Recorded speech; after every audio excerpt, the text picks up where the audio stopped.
এই মুহূর্তে রাজধানীর গাবতলী পশুর হাটে আছেন সহকর্মী আবু সাইদ নিশান। সবশেষ খবর জানতে সরাসরি চলে যাচ্ছি তার কাছে।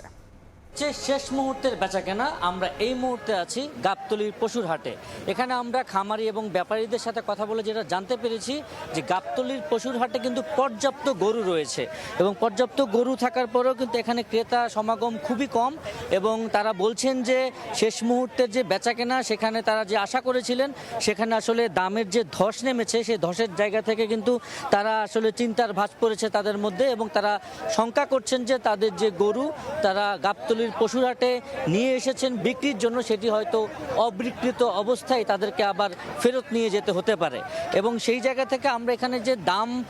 দামের যে ধসের কথা আমরা জানতে পেরেছিলাম সেখানে আমরা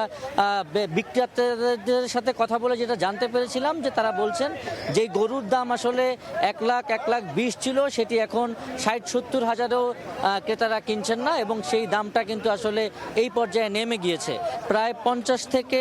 40 হাজার টাকা পর্যন্ত কিন্তু গাবতলীর পশুর হাটের যে পশুর দাম সেটি কিন্তু নেমে আসার পরেও কিন্তু ক্রেতাদের পাওয়া যাচ্ছে না। মূলত এটার বড় একটি কারণ হিসাবে তারা বলছেন যে বৈরী আবহাওয়ার কারণে যে বৃষ্টি হয়েছে এবং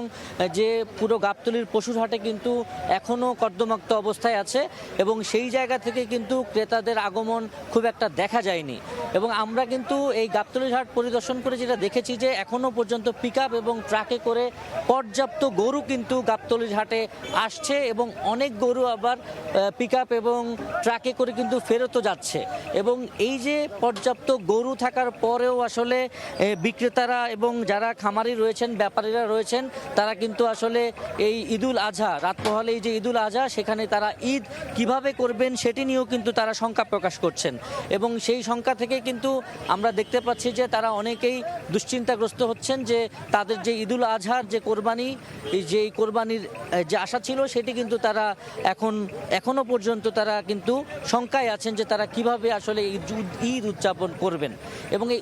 ঈদ উদযাপনের জায়গা থেকে কিন্তু আমরা যেটা বলতে চাচ্ছিলাম যে গাবতলীর পশুর হাটের যে দামের ধস সেটি কিন্তু নেমে এসেছে এবং ক্রেতা সমাগমও কিন্তু অনেকখানি কমে এসেছে। তবে যে কয়েকজন ক্রেতা তারা এসেছেন তারা কিন্তু অনেক কম দামেই গাবতলীর পশুর হাট থেকে কিন্তু পশু কিনে নিয়ে যাচ্ছেন এবং এখানে কিন্তু পর্যাপ্ত গরু এবং ছাগল সব কিছুই আসলে কিন্তু এখনো পর্যন্ত আছে এবং ক্রেতারা যারা আসলে শেষ মুহূর্তে বেচাকেনা করতে আসছেন তারা কিন্তু অনেক কম দামেই এই গাবতলীর পশুর হাট থেকে কিন্তু তারা তাদের যে পছন্দের পশু তারা সেটা কিন্তু নিয়ে যেতে পারছেন এবং এই ছিল